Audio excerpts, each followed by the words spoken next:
Ya, Assalamualaikum warahmatullahi wabarakatuh. Perkenalkan, kami dari kelompok 7. Kami ingin mempresentasikan tentang analisis keputusan dan metode pemrograman multi-objektif. Next. Ini adalah anggota kelompok kami, yaitu yang pertama ada saya sendiri, Gerdio Iza Parwanirwana, NRP 15, dan teman saya, Hasmi, NRP 60, dan Erlangga NRP 62, dan Jihan Nabila NRP 141. Next.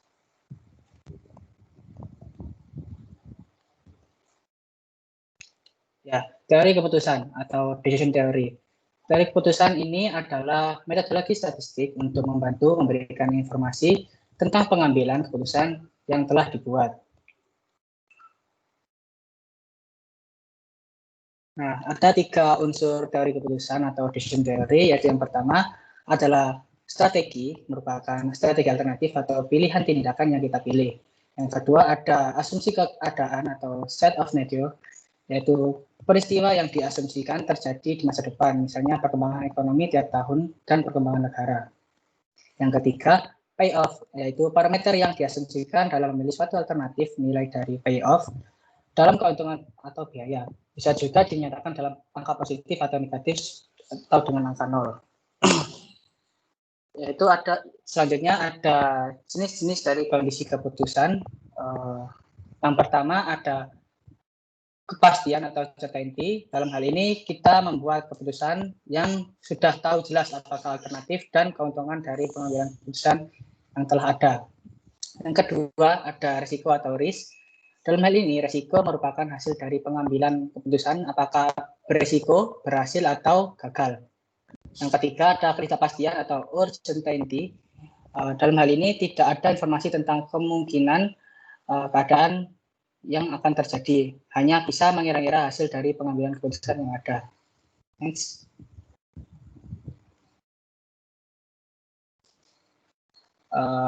Selanjutnya ada formula teori keputusan dan metodologi solusi.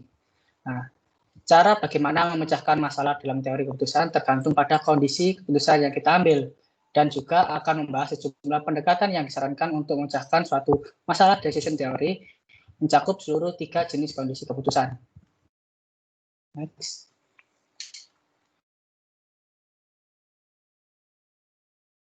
Prosedur untuk merumuskan model teori keputusan yaitu yang pertama ada mengidentifikasi dan memasukkan dalam daftar sebagai baris alternatif untuk dipilih. Yang kedua, mengidentifikasi dan memasukkan dalam daftar sebagai kolom asumsi di masa depan dapat terjadi. Yang ketiga, mengidentifikasi dan memasukkan dalam daftar di baris yang sesuai dan kolom yang pada kolom hasil. Yang keempat yaitu merumuskan permasalahan model sebagai hasil tabel. Next.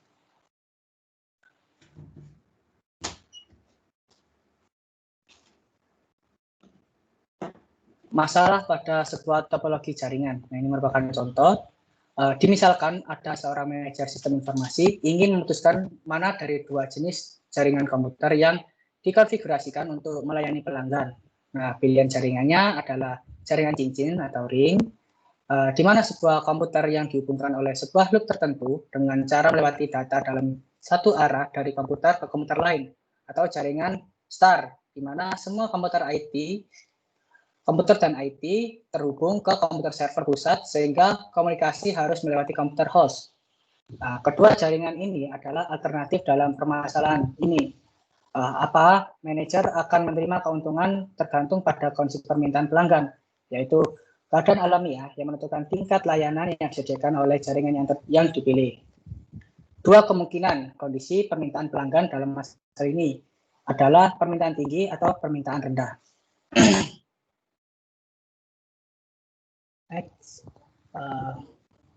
Lanjutannya, jika jaringan cincin atau ring mengalami kondisi permintaan rendah, itu hanya dapat memproses penjualan sebesar 1 juta per hari saja.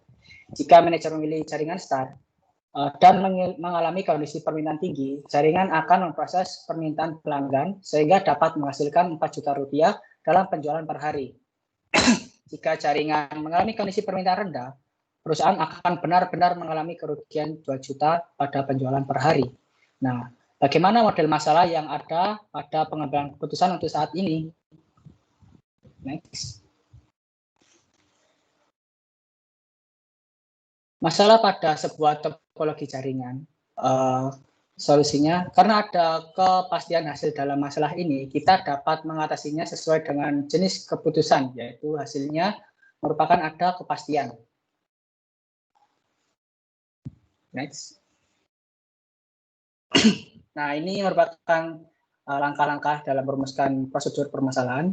Yang pertama, kita mengidentifikasi dan mendaftarkan sebagai baris alternatif untuk dipilih. Yang kedua, di soal ini terdapat 2 pilihan alternatif untuk dipilih, yaitu jaringan cincin dan jaringan bintang atau star. Langkah selanjutnya kita mengidentifikasi dan mendaftar sebagai kolom asumsi di mana di masa depan yang dapat terjadi. Yang keempat, dalam masalah ini terdapat 2 asumsi keadaan, yaitu permintaan tinggi dan permintaan rendah. Langkah selanjutnya mengidentifikasi dan mendaftar di baris sesuai pada kolom hasil. Langkah yang keenam yaitu hasil dalam penjualan pelanggan, di mana 3 juta, 1 juta, 4 juta, dan minus 2 juta dalam nilai penjualan adalah keuntungan atau hasil payoff.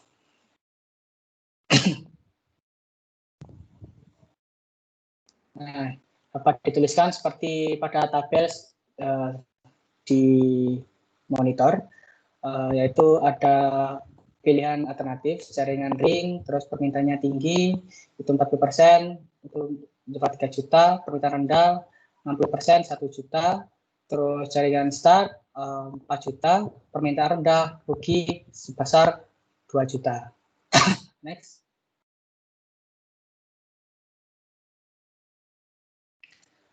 Untuk menggambarkan pengambilan keputusan, maka kita perlu prosedur atau permasalahan sebagai berikut. Mengidentifikasi dan mendaftar sebagai baris alternatif untuk dipilih. Di soal ini terdapat 2 pilihan alternatif, yaitu jaringan cincin dan jaringan bintang. Terus langkah selanjutnya kita mengidentifikasi dan mendaftar sebagai kolom asumsi di masa depan yang terdapat terjadi. Nah, di dalam masalah ini terdapat 2 asumsi, yaitu permintaan tinggi dan permintaan rendah. Selanjutnya kita mengidentifikasi dan mendaftar di baris sesuai dengan kolom hasil. Hasil dalam penjualan pelanggan di mana 3 juta, 1 juta, 4 juta, dan rugi 2 juta dalam nilai penjualan adalah keuntungan atau hasil payoff-nya. Selanjutnya akan dijelaskan oleh rekan saya.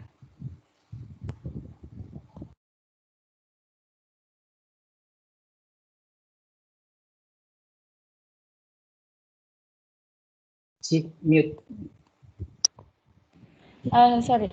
Berikut adalah tipe-tipe untuk melakukan decision making. Yang pertama adalah decision making under certainty, di mana hal ini dilakukan ketika terdapat beberapa kriteria yang dapat digunakan untuk membantu dalam membuat keputusan berdasarkan kepastian mengenai payoff yang akan didapatkan.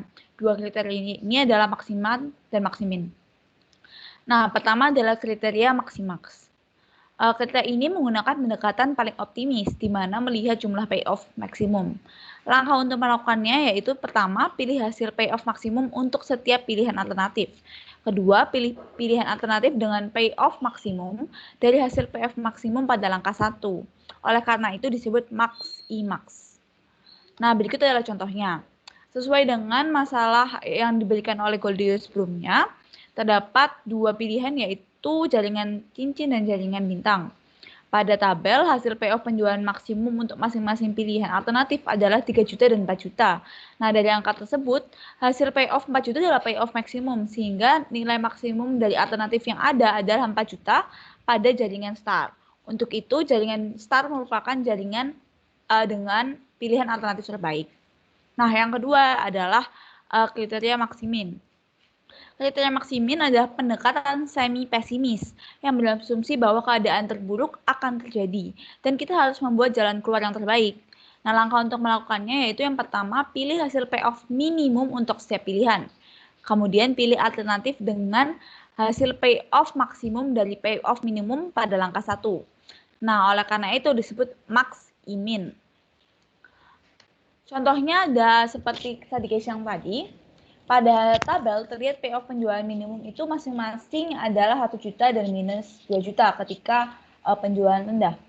Nah, dari angka tersebut, payoff 1 juta adalah hasil maksimum. Sehingga maksimum dari minimum adalah 1 juta. Maka dari itu pemilihan alternatif yang terbaik adalah dengan menggunakan jaringan cincin. Nah, mungkin ada sedikit perbedaan berdasarkan kriteria yang digunakan tersebut dan menimbulkan kebingungan akan metode mana yang paling baik. Sebenarnya untuk memilih kriteria tersebut bergantung pada pengambil keputusan atau manajer yang menentukan apakah mereka lebih memilih untuk pendekatan yang optimis dengan menggunakan metode maksimas atau menggunakan pendekatan yang lebih pesimis dengan metode maksimin untuk mengambil keputusan yang tepat. Nah, yang kedua ada tipe metode decision making under risk. Jadi di sini dilakukan ketika terdapat beberapa kriteria yang dapat digunakan untuk membantu dalam membuat keputusan menggunakan pertimbangan lingkungan resiko. Nah, dua kriteria ini adalah expected value dan juga expected opportunity loss. Nah, yang kriteria pertama yaitu adalah expected value. Nah, expected value criterion atau kriteria expected value ditentukan dengan menghitung perkiraan jumlah payoffs untuk setiap pilihan. Nah, langkah untuk melakukannya yaitu yang pertama menuliskan probabilitas dalam setiap keadaan untuk payoff di setiap baris di setiap payoff dalam tabel payoff. Jadi ini kemungkinan yang dapat terjadi ketika permintaan rendah dan permintaan tinggi. Kemudian kalikan alternatif dengan setiap payoff dan jumlahkan setiap barisnya. Dan itu merupakan hasil yang diharapkan untuk masing-masing alternatif. Ketiga, pilih alternatif dengan payoff terbaik. Jika memiliki keuntungan atau imbalan penjualan, hasil terbaik akan menjadi hasil terbesar yang diharapkan. Dan jika memiliki payoff, memiliki hasil yang terbaik akan menjadi hasil terkecil yang diharapkan. Nah, contohnya seperti ini, kita gunakan probabilitas high demand atau permintaan tinggi adalah 40%. Dan probabilitas untuk low demand atau permintaan rendah adalah 60%. Jadi probabilitas yang melekat pada keadaan masalah menjadi jenis risiko pada kondisi keputusan ini. Untuk menghitung nilai probabilitas yang diharapkan dalam persentase yang berubah masing-masing dari nilai desimal dan waktu itu dikalikan dengan hasil masing-masing pendapatan. Nah, expected value itu diambil dari masing-masing alternatif, disajikan dapat dilihat pada kolom. Jadi 3 juta dikali probabilitas 0,4 ditambah 1 juta dikali probabilitas low demand 0,6 sehingga hasilnya 1,8.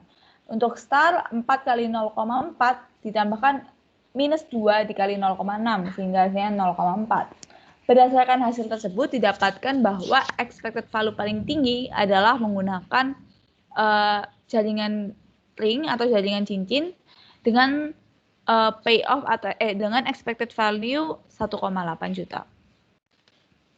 Yang kriteria kedua yaitu adalah expected opportunity loss, di mana expected opportunity loss ini didasarkan pada logika menghindari kerugian.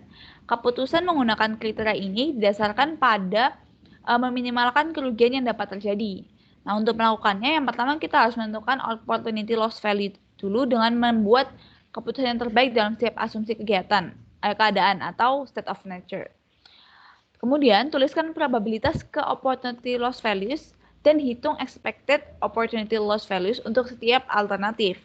Dengan menjumlahkan produk dari probabilitas dikalikan dengan opportunity loss values pada masing-masing baris. Nah, yang ketiga, pilih alternatif dengan nilai expected opportunity loss paling minimum yang dihitung pada langkah 2. Contohnya seperti berikut. Jadi langkah pertama, kita harus menentukan dulu expected loss dengan cara memiliki nilai payoff tertinggi ketika permintaan tinggi dan permintaan rendah. Sehingga dihasilkan untuk permintaan tinggi, expected loss paling tinggi adalah payoff tertinggi adalah 4, dan ketika permintaan rendah, expected loss payoff tertinggi adalah 1. Nah, kemudian perlu dihitung opportunity loss dengan cara mengulangi alternatif payoff terbaik dengan masing-masing alternatif. Sehingga dapat dilihat pada tabel yang ada pada di bawah slide presentasi. Yaitu dihasilkan expected value 1, opportunity loss value 1 untuk permintaan tinggi dan 0 untuk permintaan rendah pada jaringan ring, dan untuk jaringan star permintaan tinggi 0 dan permintaan rendah 3. Nah, kemudian probabilitas terhadap opportunity loss itu dihitung untuk setiap alternatif dengan menjumlahkan perkalian antara probabilitas dengan opportunity loss pada masing-masing baris ketika permintaan tinggi dan permintaan rendah. Berdasarkan hasil perhitungan tersebut, nilai minimum expected opportunity loss ada pada Giant Ring dengan nilai hanya 0,4 juta, sehingga yang dipilih harusnya adalah jaringan ring. Kemudian yang ketiga adalah tipe decision making under uncertainty, di mana pengambilan keputusan dalam keadaan tidak pasti terjadi di mana pembuat keputusan tidak mengetahui informasi dari prediksi yang akan datang. Ada beberapa kriteria dalam penggunaan metode ini yaitu Laplace, Maximin, Maximax, Hurwitz, dan juga Minimax. Yang pertama ada kriteria Laplace. Nah, kriteria ini digunakan ketika semua kemungkinan probabilitasnya memiliki bobot yang sama. Langkah-langkah dalam Laplace yaitu yang pertama, berikan pembobotan pada setiap kemungkinan dengan setara. Misal ketika dapat 5 kemungkinan, maka bobot setaranya sudah 20%. Namun jika memiliki 2 kemungkinan, maka beri bobot setara 50%. Kemudian hitung perkiraan nilai yang diberikan pada masing-masing kriteria. Dan pilih alternatif mana yang paling baik nilainya pada langkah 2. Begini contohnya. Karena terdapat 2 kemungkinan yaitu permintaan tinggi dan permintaan rendah, maka probabilitasnya dibuat secara setara di mana setiap alternatif memiliki probabilitas 50%. Sehingga perhitungan untuk payoff dihitung 3 kali 0,5 tambah 1 kali 0,5 sama dengan 2 juta. Dan untuk jaringan ring, jaringan star 4 kali 0,5 ditambah min 2 kali 0,5. Sehingga hasilnya adalah 1 juta. Nah, berdasarkan ilustrasi tersebut, jika diselesaikan dengan cara Laplace, maka alternatif yang paling baik adalah dengan jaringan ring, karena perusahaan akan mendapatkan menjual maksimal dengan besar seharga 2 juta. Kemudian ada kriteria Maximin dan Maximan. Ini kriterianya sama seperti pada pembahasan sebelumnya, di mana mereka memilih keputusan mencerminkan nilai maksimum dan minimum dan memilih alternatif yang merupakan nilai maksimum dari hasil payoff yang maksimum. Ini seperti yang sebelumnya, namun dilakukan ketika keadaan tidak pasti saja. Kemudian ada kriteria Hurwitz. Kriteria ini melakukan pendekatan melalui metode Maximin dan Maximax yang menggunakan koefisien optimistik untuk pembobotan dalam skala 0 sampai dengan 1 yang dinyatakan dalam huruf A atau alfa. Nah, langkah-langkahnya yang pertama adalah menyatakan nilai alfa terlebih dahulu. Kemudian tentukan payoff maksimum dan minimumnya untuk masing-masing alternatif. Ketiga, kalikan koefisien optimistik atau alfa dengan maksimum payoff. Koefisien pesimistik dengan minimum payoff dan tambahkan nilai untuk mendapatkan nilai yang diinginkan. Dan yang terakhir adalah pilih alternatif sesuai dengan hasil angka 3. Begini contohnya. Kita pertama tentukan dulu nilai alfa. Pada contoh kali ini dapat menggunakan skala 0,7. Sehingga perhitungan payoff dapat dilihat pada layar. 3 kali 0,7 ini adalah alfa, kemudian ditambah 1 kali 0,7 sama dengan 2,4 juta. Dan untuk jaringan star, 4 kali 0,7 ditambah min 2 kali 0,7 sama dengan 2,2 juta. Berdasarkan studi kasus ini, bila diserahkan dengan metode Hurwitz, maka alternatif terbaik dengan menggunakan jaringan ring karena menghasilkan keuntungan terbesar. Nah, yang terakhir ada kriteria Minimax. Pada pengambilan keputusan ini akan menggunakan pengecilan nilai opportunity loss yang diperkirakan. Nah, langkah-langkahnya itu menentukan nilai opportunity loss dengan tidak membuat keputusan terbaik. Kemudian tentukan nilai maksimum dari opportunity loss pada setiap alternatif berdasarkan pada payoff yang bagus. Nah, nilai maksimum dari opportunity loss inilah alternatif terbaik. Contohnya adalah seperti ini. Kita tentukan dulu expected loss-nya. Kita sudah mengetahui bahwa expected loss di sini adalah jaringan ring 1 untuk permintaan tinggi, permintaan rendah 0, jaringan star 0, dan permintaan rendah 3. Maka dari itu, pada setiap alternatif dipilih yang memiliki opportunity loss paling minimum dari masing-masing alternatif. Dalam studi kasus ini, yang memiliki opportunity loss minimum adalah jaringan ring, yakni sebesar 1 juta. Sehingga alternatif ini lebih baik untuk dipilih. Nah, berikut adalah studi kasusnya. Kurang lebih sama. Jadi di sini kita misalkan ada seorang manajer informasi ingin memutuskan mana dari 3 jenis server yang berbeda yang lebih baik. Dan di sini memiliki 2 kemungkinan, permintaan tinggi dan permintaan rendah. Nah, jika mengalami kondisi permintaan rendah, server A memproses penjualan sebesar 2 juta per hari. Server B hanya mendapat memproses penjualan 1 juta. Dan server C malah akan memberikan kerugian sebesar minus 1 juta. Ketika kondisi permintaan tinggi, server A secara maksimal akan dapat memproses penjualan 3 juta per hari, server B memproses penjualan 5 juta per hari, dan server C hanya dapat memproses penjualan 6 juta per hari. Dapat dilihat seperti pada tabel. Nah, untuk menentukannya, kita bisa menggunakan DM uncertainty, di mana kita menggunakan metode maximax dan maximin. Ketika maximax, kita melihat maksimum payoff paling tinggi yaitu 7, dan juga minimum payoff paling tinggi yaitu yang kedua, yaitu server A. Jadi ketika maximax, alternatif terbaik adalah server C, sementara menggunakan maximin, maka alternatif terbaik adalah server A. Kemudian apabila menggunakan underlist, yaitu expected value, kita menghitung dulu expected value-nya. Kemudian apabila dengan menghitung expected value, maka alternatif terbaik adalah server B dengan nilai tertinggi yaitu 2,2 expected value-nya, yaitu 5 dikali 0,3 dan ditambah 1 kali 0,7 menghasilkan 2,2. Nah, untuk opportunity loss di sini sama, masih dengan probabilitas 30% untuk permintaan tinggi dan low demand-nya adalah 70%. Dan perhitungannya seperti pada layar, apabila menggunakan metode opportunity loss ini, maka alternatif terbaik yang dapat dilakukan adalah dengan memilih server A dengan opportunity loss paling sedikit, yaitu 0,9 juta. Dan terakhir adalah metode decision making uncertainty. Di sini saya mencontohkan untuk menggunakan metode Laplace dan Hurwitz.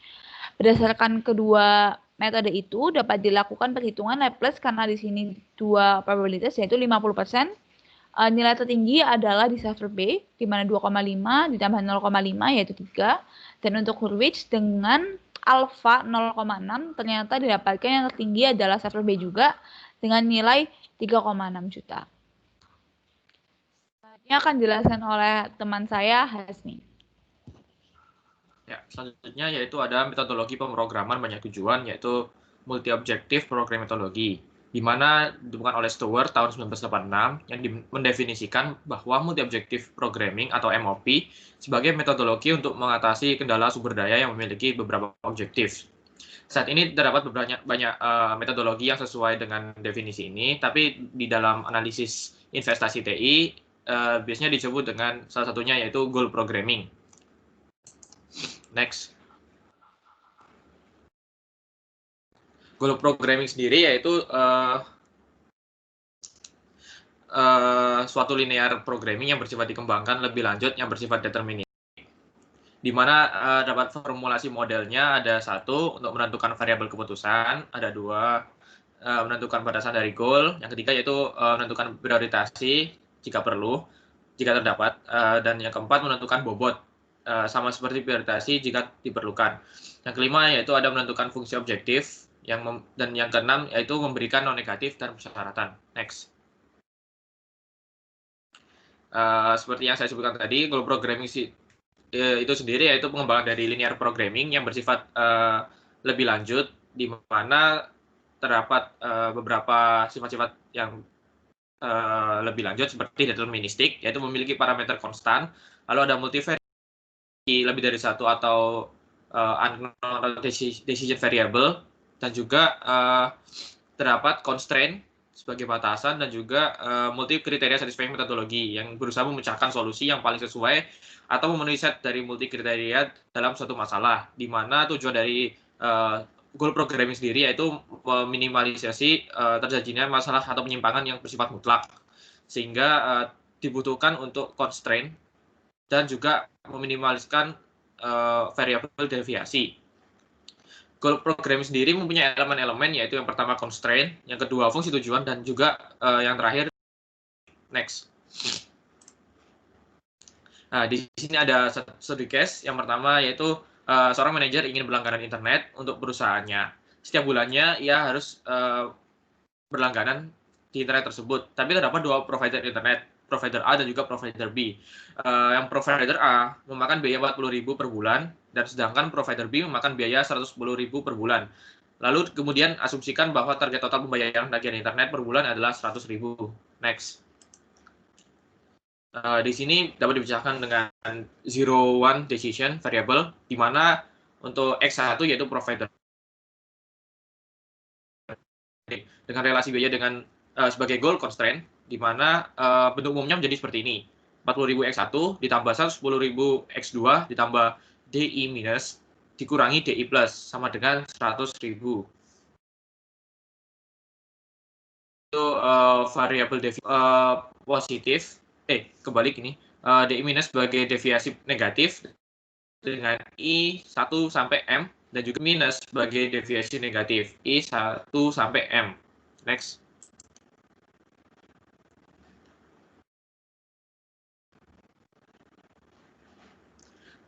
Selanjutnya fungsi tujuan.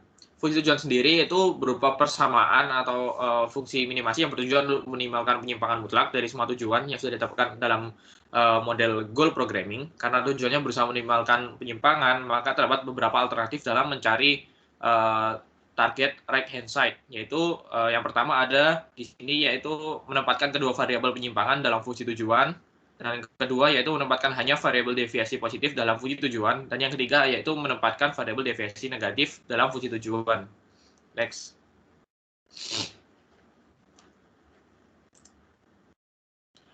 Fungsi tujuan sendiri mempunyai beberapa tipe, yaitu yang pertama jika dalam suatu permasalahan tidak menyebut rankingan dan juga rankingan dalam bobot dan juga prioritas, sehingga fungsi bentuk umumnya itu berupa minimize Z sama dengan sigma DI minus ditambah DI plus, di mana I sendiri 1 sampai N sesuai dengan banyaknya. Dan kedua yaitu jika suatu permasalahan memiliki rankingan prioritas tapi tidak memiliki pembobotan dalam suatu prioritas, maka ditambahi dengan PPK di dalam minimize-nya, sehingga berupa bentuk umum minimize Z minimize Z sama dengan sigma PK DI minus ditambah DI plus, di mana PK sendiri yaitu namanya priority factor, yaitu skala prioritas yang terdapat dalam suatu permasalahan. Next. Dan yang ketiga yaitu jika suatu permasalahan memiliki rankingan dan prioritas dan juga memiliki pembobotan dalam suatu masalah, maka bentuk minimize-nya yaitu berupa minimize Z sama dengan sigma W K PK DI minus tambah DI plus, di mana WK sendiri yaitu weight, di mana artinya itu pembobotan, faktor pembobotan, dan juga PK sendiri yaitu memiliki prioritas. Next. Dan yang terakhir yaitu non negatif dan persyaratan yang diberikan. Dalam goal programming juga terdapat bentuk non negatif dan persyaratan, di mana bentuknya yaitu notasi seperti yang telah disebutkan sebelumnya, yaitu seperti X1, D1 minus, dan DI plus, di mana nilainya yaitu lebih dari 0, lebih dari sama dengan 0. Next.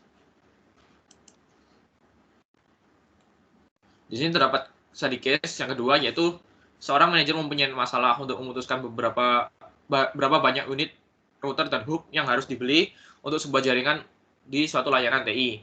Dalam masalah ini kita mengakui bahwa kita memiliki beberapa keterbatasan sumber daya. Kita mengamati bahwa ada keterbatasan ruang untuk peletakan router dan hub. Hanya ada maksimal 40 unit yang bisa dibeli dari keduanya, baik itu router maupun hub. Untuk menyelesaikan hal tersebut, next. Untuk menyelesaikan hal tersebut, terdapat bentuk umum yang harus diubah, misalkan dari router dan hub, sehingga bentuk umumnya menjadi seperti ini. X1 plus X2 ditambah D1 minus dikurangi D1 plus sama dengan 40. Kenapa 40? Karena di situ dalam suatu ruang peletakan, di mana itu masalah pertama. Lalu yang kedua yaitu mengasumsikan karena kebutuhan maksimalnya adalah 40 unit, maka diasumsikan bahwa minimal routernya adalah 10 dan hubnya 5. Sehingga untuk minimum routernya yaitu X1 plus D2 minus dikurangi D2 plus sama dengan 10. Untuk yang minimum hub, bentuknya yaitu X2 ditambah D3 minus dikurangi D3 plus sama dengan 5. Lalu yang ketiga yaitu mengasumsikan anggaran hanya 800.000 dengan harga tiap router sama dengan 90.000 dan setiap hub adalah 50.000. Maka bentuknya yaitu 90.000 X1 ditambah 50.000 X2 minus dikurangi D4 plus sama dengan 800.000, yaitu berupa anggaran. Next. Lalu yang keempat yaitu memasukkan variabel deviasi ke dalam objective function, di mana bentuk fungsi tujuannya yaitu minimize Z sama dengan D1 plus ditambah D2 minus ditambah D3 minus ditambah D4 minus ditambah D4 plus.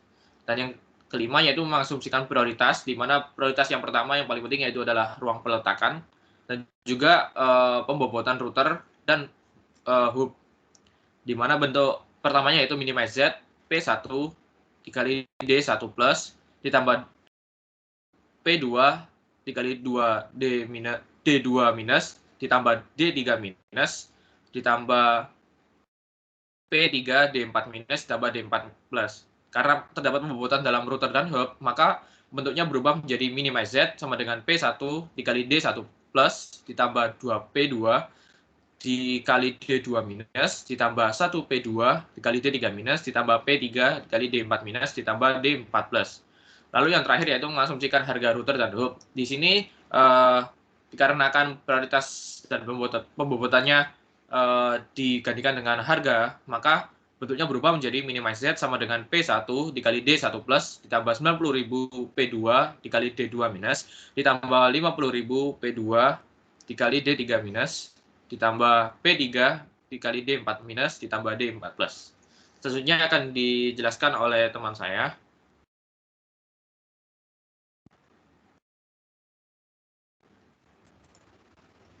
Oke, selanjutnya ada statikis lagi, yaitu ada seorang manajer bertanggung jawab untuk memberikan layanan sewa kepada pelanggan dari perusahaannya dalam bentuk jaringan lokal atau LAN sebanyak 3 jaringan. Sang manajer harus membentuk rencana sewa mingguan yang memenuhi 1.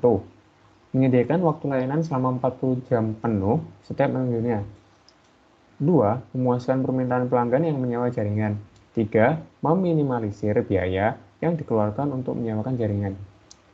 Pelanggan memiliki hak akses pada ketiga jaringan tersebut sehingga dapat menyatakan keperluannya dalam menyewa layanan jika diinginkan. Syarat-syaratnya bisa dilihat pada tabel berikut. Jadi untuk jaringan A, itu jumlah maksimum pelanggan yang dapat diakomodir itu ada 50. Kemudian biayanya 350 US dollar. Untuk jaringan B, 40 yang dapat diakomodir, kemudian 300 biayanya. Untuk yang C, 25 yang dapat diakomodir, dan biayanya 200 US dollar. Next.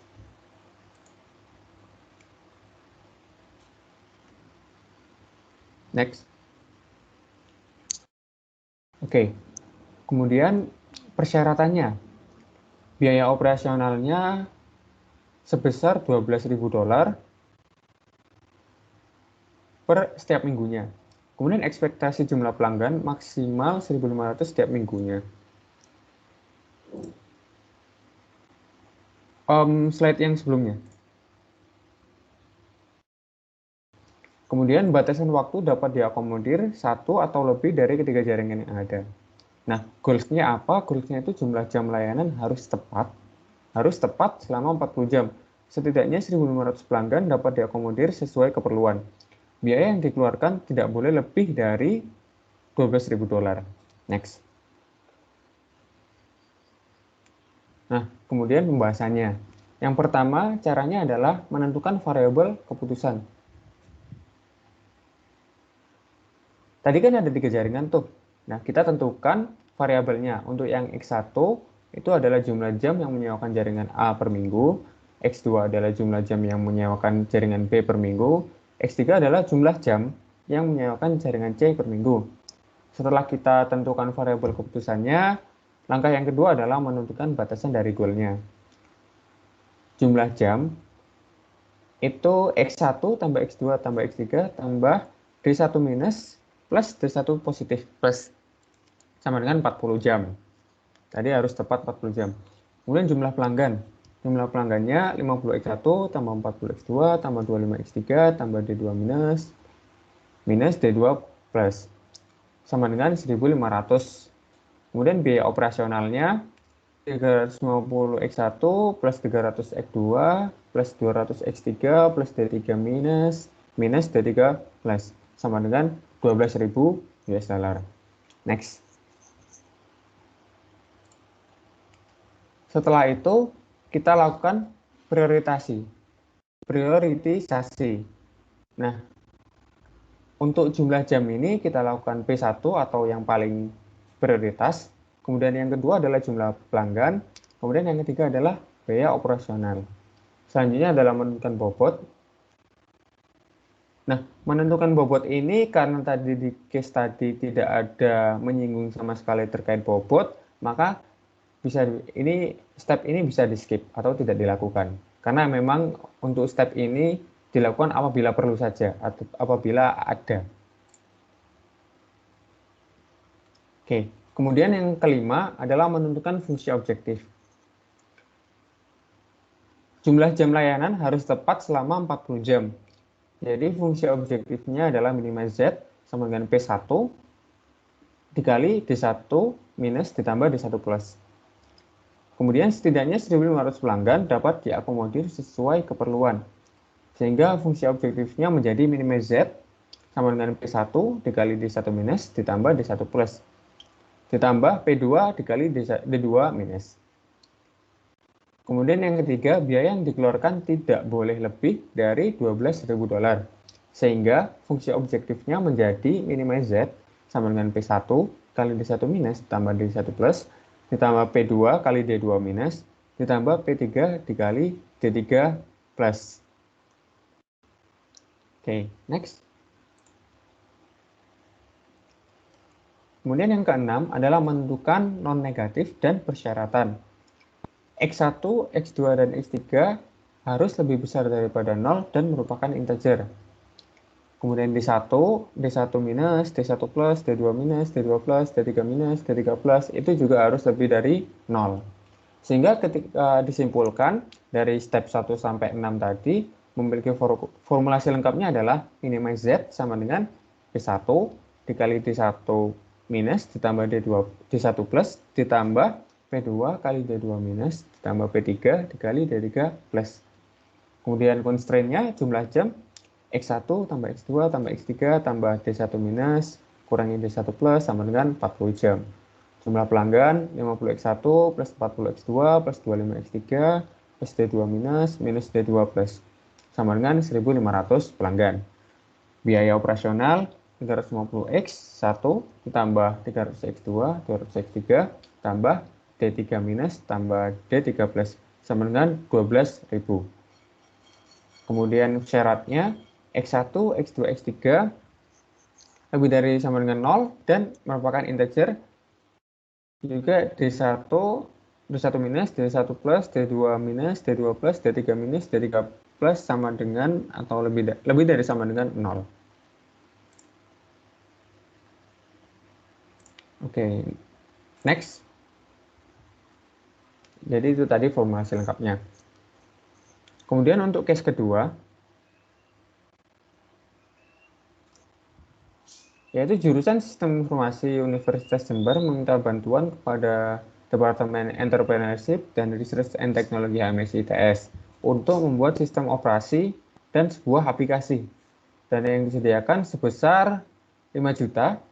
Nah, berdasarkan hasil diskusi antara dua departemen, diputuskan bahwa biaya pembuatan operating system adalah 20.000 per jam, sedangkan untuk aplikasi adalah 12.000 per jam.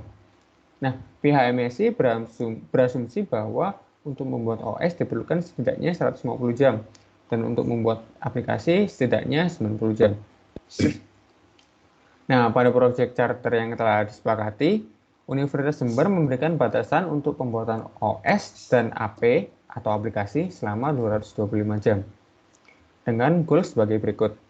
Jadi yang pertama, waktu pembuatan OS tidak boleh lebih dari 150 jam. Yang kedua, waktu untuk pembuatan OS dan aplikasi harus tepat 225 jam. Yang ketiga, biaya yang disediakan harus digunakan seutuhnya. Diasumsikan kemungkinan untuk penambahan biaya 3 kali lebih penting dari kemungkinan pengurangan biaya. Ini perlu kita garis bawahi, penambahan biaya 3 kali lebih penting dari kemungkinan pengurangan biaya. Nanti ini akan mempengaruhi formulasinya, khususnya di pembobotannya. Oke, next. Yang pertama, menentukan variabel keputusan. X1 jumlah jam untuk pembuatan OS, X2 jumlah jam untuk pembuatan aplikasi. Kemudian kita tentukan batasan dari goalnya. Untuk jumlah jam OS-nya adalah X1 plus D1 minus D1 plus sama dengan 150 jam. Jumlah jam aplikasi X2 plus D2 minus D2 plus sama dengan 90 jam. Waktu pembuatan X1 tambah X2 ditambah D3 minus D3 plus sama dengan 225 jam. Dan biayanya 20.000 X1 untuk OS ditambah 12.000 X2 untuk aplikasi ditambahkan D4 minus D4 plus sama dengan 5 juta atau budget yang disediakan. Next.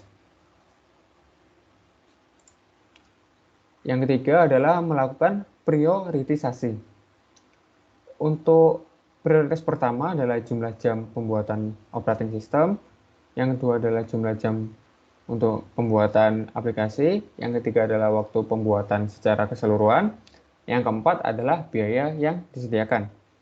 Kemudian nomor 4, menentukan bobot. Tadi sudah digarisbawahi bahwa penambahan biaya 3 kali lebih penting daripada pengurangan biaya. Artinya apa? Jadi 3 milik deviasi positif atau penambahan, dan 1 milik deviasi negatif atau pengurangan. Next.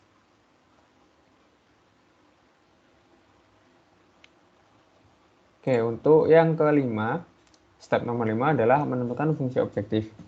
Yang pertama, jumlah jam pembuatan OS tidak boleh lebih dari 150 jam, sehingga fungsi objektifnya adalah minimize Z sama dengan P1 kali D1 plus. Kemudian jumlah jam pembuatan aplikasi tidak boleh lebih dari 90 jam. Fungsi objektifnya P1 D1 plus tambah P2 D2 plus. Kemudian waktu pembuatan OS dan aplikasi harus tepat 225 jam. Minimize Z sama dengan P1 D1 plus ditambah P2 D2 plus ditambah P3 dikalikan D3 minus ditambah D3 plus. Kemudian biaya yang disediakan harus digunakan seutuhnya. Minimize Z sama dengan P1 kali D1 plus ditambah P2 kali D2 plus ditambah P3 kali D3 minus plus D3 plus ditambah 1P4 D4 minus plus 3P4 D4 plus. Yang P4 ini merupakan pembobotan dari yang sudah dijelaskan di step nomor 4. Oke, next. Step nomor 6, yaitu menentukan non-negatif dan persyaratan. Jadi untuk X1, X2, D1 minus D1 plus, D2 minus D2 plus, D3 minus D3 plus harus lebih dari sama dengan 0.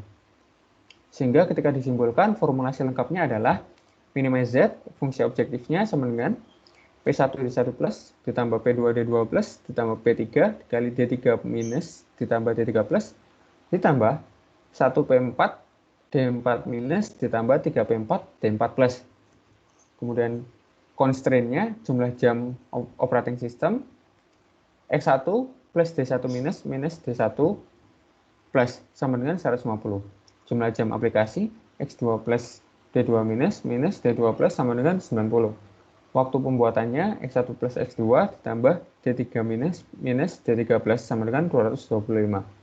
Untuk biayanya 20.000 X1 plus 12.000 X2 plus D4 minus D4 plus sama dengan 5 juta.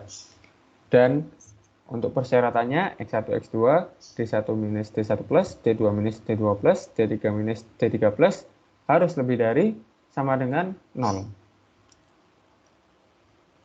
Next. Nah, itu tadi 2 study case-nya.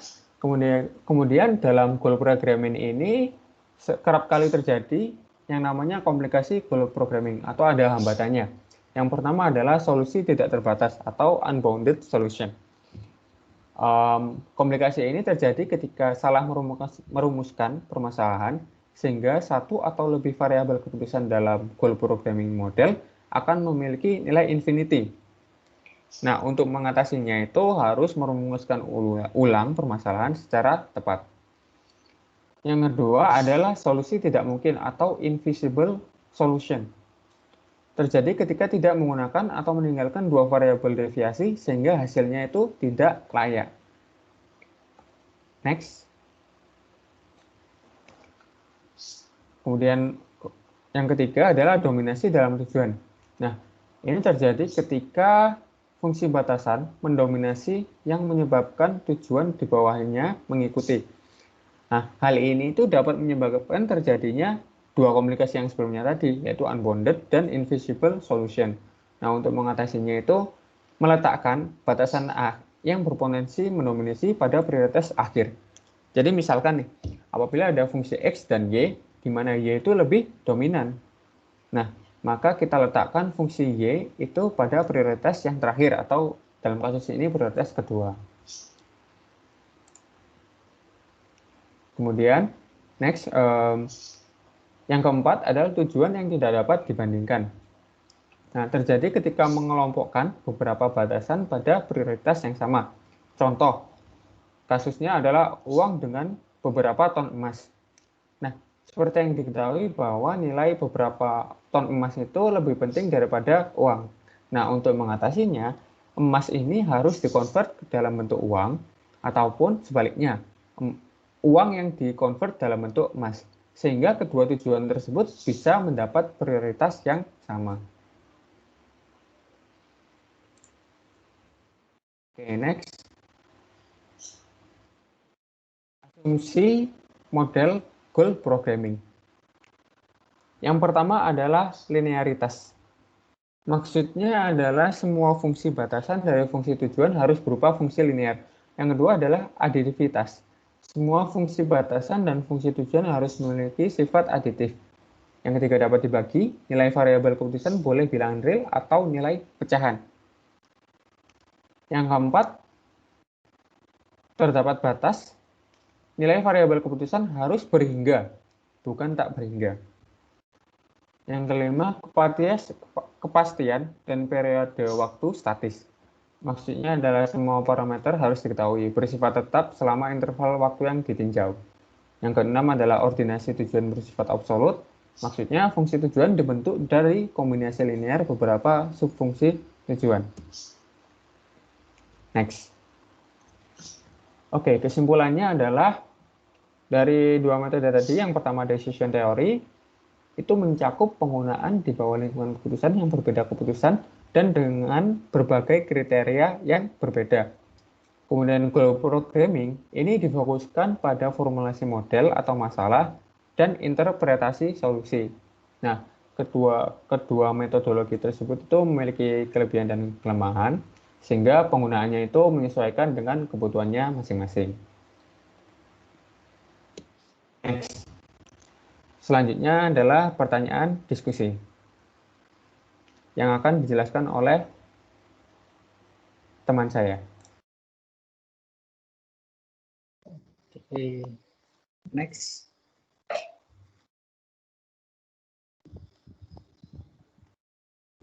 Masih nge-lag.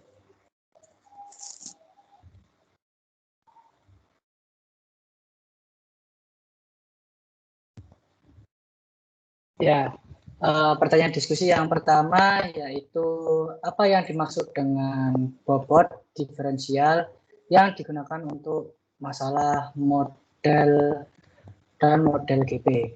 Nah, DT problem terselesaikan dengan menggunakan kriteria dan metodologi yang variatif. Semua metodologi berasumsi bahwa setiap keputusan yang dibuat alternatif yang direkomendasikan oleh metodologi dapat diterima dan dilaksanakan, di mana manajer tidak memasukkan sumber daya sebagai analisis. Next.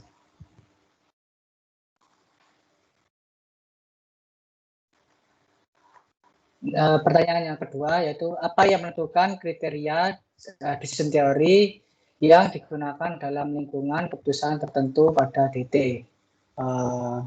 Tergantung jenis kondisi keputusannya dan ketersediaannya seperti apa. Untuk certainty itu ada kriteria max dan maximin. Terus untuk risk ada expected value creation, expected opportunity loss creation, dan uncertainty itu ada kriteria Laplace, terus ada kriteria maximin, kriteria maximax, dan kriteria Hurwitz, dan kriteria minimax. Next.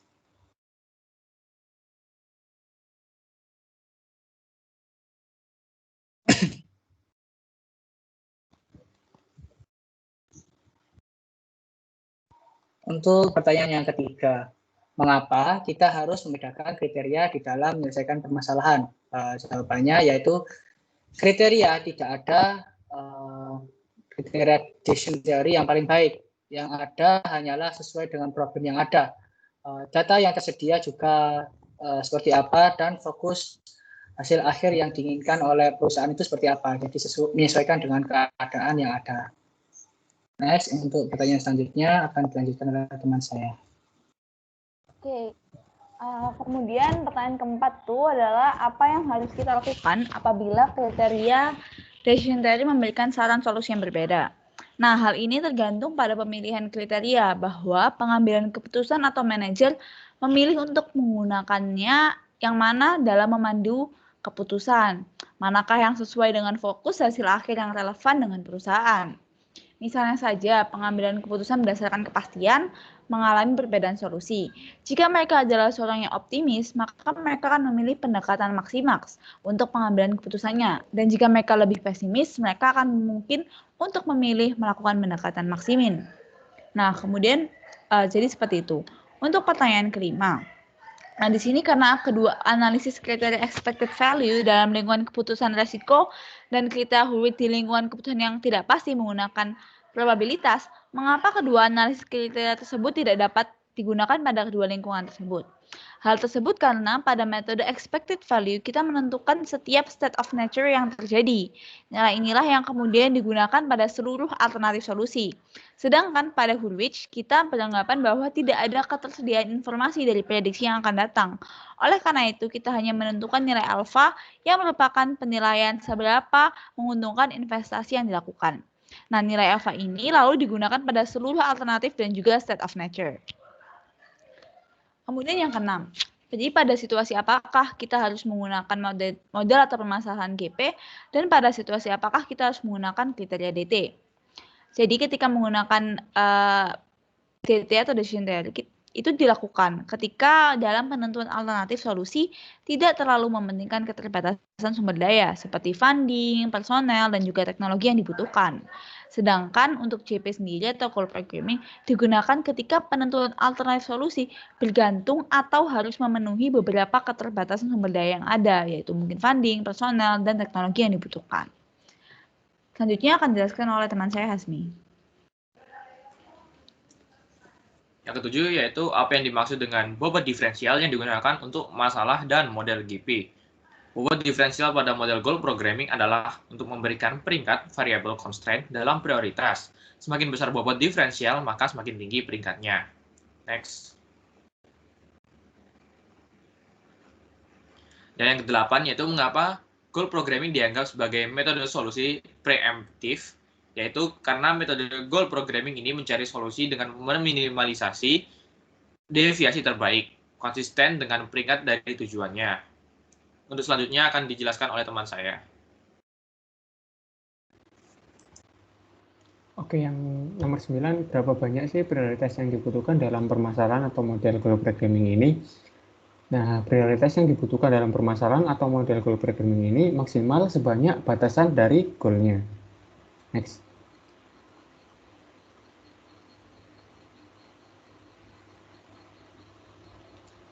Yang terakhir, nomor 10, yaitu mengapa permasalahan atau model GP harus menemukan semua pernyataan asumsi dalam bab ini. Nah, tujuannya adalah untuk mencegah terjadinya komplikasi pada goal programming. Dengan begitu, dapat menghasilkan sebuah kriteria solusi yang tepat.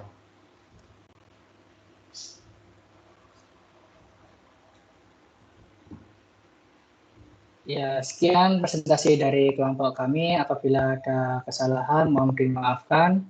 Wassalamualaikum warahmatullahi wabarakatuh.